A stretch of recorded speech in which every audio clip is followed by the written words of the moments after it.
कथा में श्रवण करे हैं पूर्व में। हनुमान गतिमान रतिमान मतिमान वर्तिमान, ऐसे हनुमान जी के कई भाई हुए, कई भाई हनुमान जी के हुए। और हमने पहले भी कहा है, जिसकी फैक्ट्री ना चलती हो, बहुत दुकान ना चलती हो, तो हनुमान जी के पांव का थोड़ा सा सिंदूर लेकर यदि उस सिंदूर को किसी भी फैक्ट्री या दुकान में हनुमान जी के छोटे भाई गतिमान के नाम से अगर एक बिंदी भी सिंदूर की रख दी जाती है, तो वो दुकान और फैक्ट्री भी झड़के से चलना प्रारंभ हो जाती है। गतिमान हनुमान जी के छोटे भाई। एक हनुमान जी के छोटे भाई हैं मतिमान। जब व्यक्ति डिप्रेशन में जाता है, एकाग्र चित्त नहीं रह पाता है, पढ़ने बैठता है पर एकदम मन नहीं लग पाता है, तो मतिमान का स्मरण किया जाता है। हनुमान जी के तीसरे नंबर के भाई का मतिमान।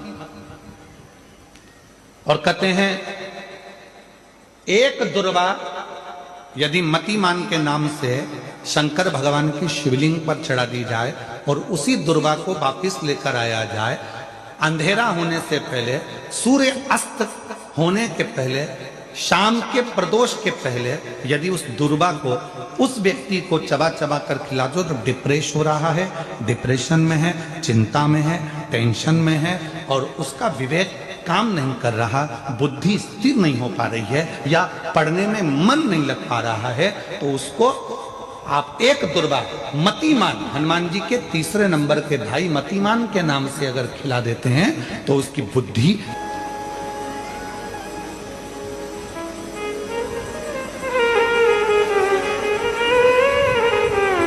और एक नाम आता है व्रतिमान। इसका प्रैक्टिकल तुम अभी यहीं से कर लेना, ठीक है? चलते चलते मालूम पड़े तुम्हारी पार्किंग यहां से आधा किलोमीटर दूर है, ठीक है? अरे बोलो तो जम के।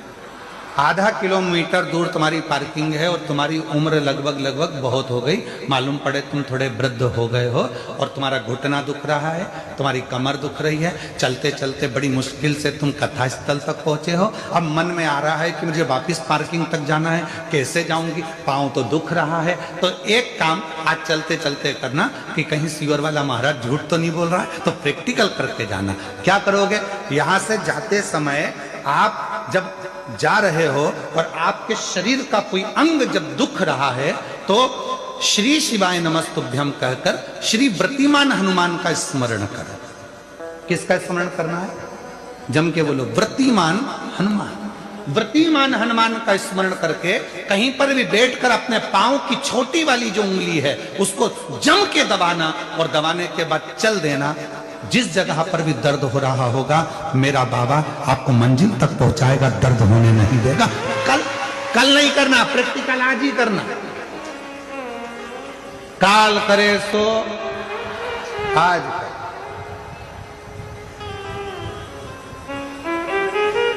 व्रतिमान आज करेंगे गुरुजी, 3 महीने में फर्क दिखेगा। तुम तो आज की आज का बताओ ना कि आज की आज में फल कैसे मिले। तुम तो बिल्कुल तैयारी में बैठे। जाते जाते व्रतिमान हनुमान भगवान श्री शिवाय नमस्तुभ्यम का स्मरण कर कर एक ऊर्जा के साथ, ताजगी के साथ चलते जाते। शिव थोड़ा बहुत नहीं देते, मेरे भगवान देते हैं छप्पर फाड़। 2 चीजें हैं आज कथा में आई है तो आप लोगों के स्मरण में आ जाए। जिसके घर में औलाद नहीं है, संतान नहीं है, जो बहुत बीमारी से ग्रसित है, बहुत बड़ी बड़ी बीमारियां हैं, रोग हैं, तकलीफ है, ये 2 व्यक्ति जिसके औलाद नहीं है, कोई बीमारी से ग्रसित है, कोई हो रही है, कोई बहुत एग्जाम दे लिया 1-2 नंबर से दे रहा है, कोई कंपटीशन एग्जाम में नहीं निकल पा रहा है, तो उस व्यक्ति को पहले जल चढ़ाना चाहिए, फिर आकर नंदी के राइट कान में, सीधे कान में ही नंदी के अपने मन की बात कहकर वापिस अपने घर की ओर आ जाना चाहिए। दोनों में अंतर है, दोनों में। जैसे किसी किसी नारी के गर्भाशय में अगर गठान हो जाती है, शरीर में किसी भी स्थान पर गांठ हो गई, कहीं चेस्ट पर गांठ हो गई, छाती में गांठ हो गई, उदर में हो गई, बच्चादानी में गांठ हो गई, या किसी पुरुष के किसी शरीर में गांठ हो गई, तो उसको क्या करना चाहिए?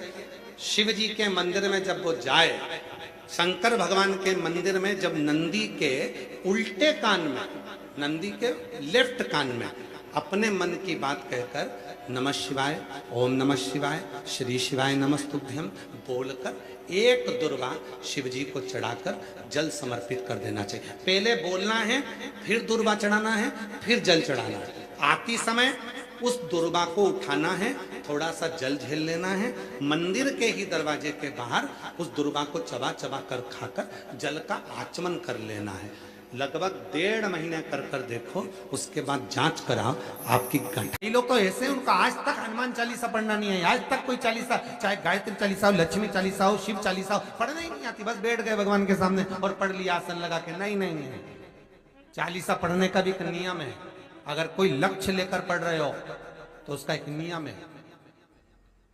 पूरी जिंदगी पढ़ते रहोगे तो भगवान की प्राप्ति नहीं है, पर लक्ष्य लेकर अगर पढ़ा है, आसन से जिस भगवान की चालीसा पढ़ रहे हो उसकी मूर्ति या उसका फोटो आपके सामने होना चाहिए।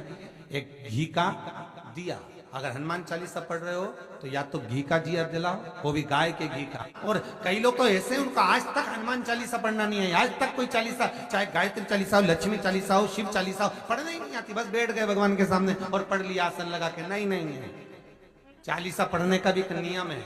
अगर कोई लक्ष्य लेकर पढ़ रहे हो तो उसका एक नियम है।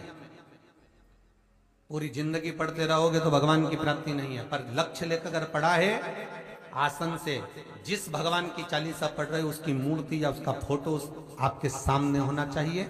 एक घी का दिया, अगर हनुमान चालीसा पढ़ रहे हो तो या तो घी का दिया जलाओ, वो भी गाय के घी का हो, भैंस के घी का मत जलाना। हनुमान जी कभी प्रकट नहीं होंगे भैंस के घी से। घी का दिया लगाइए अगर चालीसा का पाठ कर रहे हो हनुमान जी का। और बहुत ज्यादा संकट है, बहुत ज्यादा परेशानी है, तो हनुमान चालीसा का पाठ करो तो तिल्ली के तेल का दिया लगा, काली तिल के तेल का दिया, तिल का तेल का दिया हनुमान जी के सामने आसन बिछाकर। बहुत तकलीफ है तो 3 पाठ प्रतिदिन करो, और एक आसन से जितने समय 9 बजे अगर आप बैठते हो पाठ करने तो 9 बजे ही बैठना। ये पढ़ते रहोगे तो भगवान की प्राप्ति नहीं है, पर लक्ष्य लेकर अगर पढ़ा है, आसन से जिस भगवान की चालीसा पढ़ रहे हो उसकी मूर्ति या उसका फोटो आपके सामने होना चाहिए। एक घी का दिया, अगर हनुमान चालीसा पढ़ रहे हो तो या तो घी का दिया जलाओ, वो भी गाय के घी का हो, भैंस के घी का मत जलाना। हनुमान जी कभी प्रकट नहीं होंगे भैंस के घी से। घी का दिया लगाइए अगर चालीसा का पाठ कर रहे हो हनुमान जी का। और बहुत ज्यादा संकट है, बहुत ज्यादा परेशानी है, तो हनुमान चालीसा का पाठ करो तो तिल्ली के तेल का दिया लगे, काली तिल के तेल का दिया, तिल का तेल का दिया हनुमान जी के सामने आसन बिछाकर। बहुत तकलीफ है तो 3 पाठ प्रतिदिन करो, और एक आसन से जितने समय 9 बजे अगर आप बैठते हो पाठ करने तो 9 बजे ही बैठना। 11 दिन तक प्रतिदिन 3 पाठ रोज करो। एक पानी का लोटा, कलश, तांबे का जल, अर्थात तांबे का लोटा हो, स्टील का लोटा हो, तुम्हारे पास जो कलश हो उसमें जल भरकर, एक सिक्का उसमें पटक कर, एक लौंग पटक कर प्लेट से ढक कर रख दो, और प्रतिदिन बस टाइम पर बैठकर पाठ करो। 11 दिन पूर्ण होंगे, जिस कामना से आपने पाठ करा है बस वो सिक्का, वो लौंग कलश में से निकाल लो, जल का आचमन करो, और जिस काम के लिए करा है वो जल उस प्रयोग में ले लो। उस प्रयोग, किसी से बात करने जाना है तो वो जल पी कर जाएगी, कोई से हाथ मिलाना है तो वो सिक्का, वो लौंग अपने हाथ में रखें, अपने साथ।